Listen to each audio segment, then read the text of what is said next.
Commodore 64 was sparked the kind of aha moment. The Commodore 64 was in the music store. There was a place called Rogue Music, and they would sell guitars and wah-wah pedals. And then one day there's a Commodore 64, which was the least expensive computer that you could buy.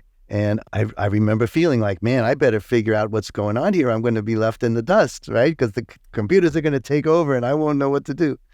So I had an Atari ST 1040, which is a little bit more expensive. And that's only because there was, what was the name? What's B&H now? The big B&H mail order store. It used to be called 48th Street Photo or 46th Street Photo or something like that. It's the same guys in the same store. So that's where you went. And they sold me the Atari 1040 ST with a software called Steinberg 24, which was 24 tracks of MIDI, basically MIDI.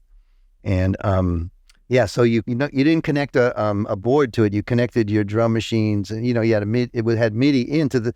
An Atari 1040 actually had a MIDI port on the side of the box itself, so you didn't need a MIDI interface. But you connected your drum machine and your synthesizer.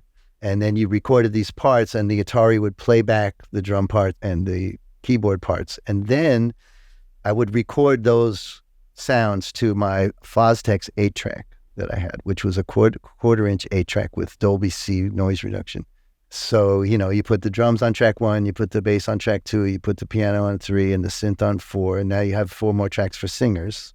And I had microphones from the band. We had SM57s and SM58s from having a band.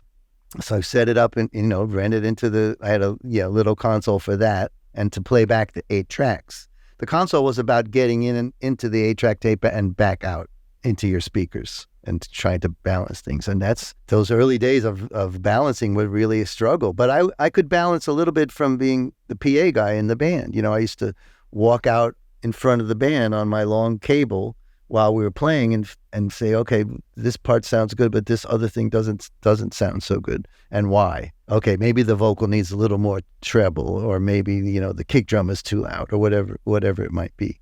So I had a console with the band, and then I had a different console in my little spare bedroom.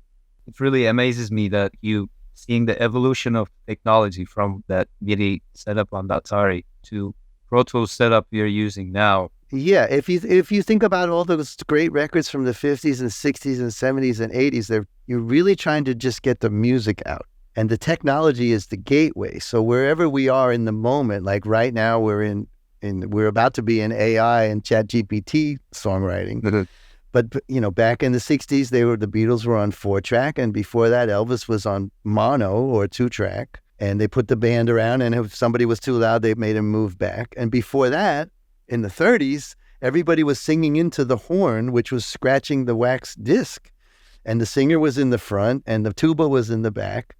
And, my point is that the whole idea is to get this music recorded so that somebody who's not there at the moment can hear it somewhere else and at some other time. So you think about Beatles demos versus Beatles finals, right? And how those songs evolved, right? Now we can hear the demos now from Anthology and all that stuff. And then you hear the song that you're familiar with and you hear how it evolved. Well, you're like, this is great. They do it the same way everybody else does it. They're just a little better at it, So that's the goal, is to be better at taking that kernel of an idea and getting to a point where that piece of recorded music is exciting for other people somewhere else in the world. That's really the whole record industry in a nutshell.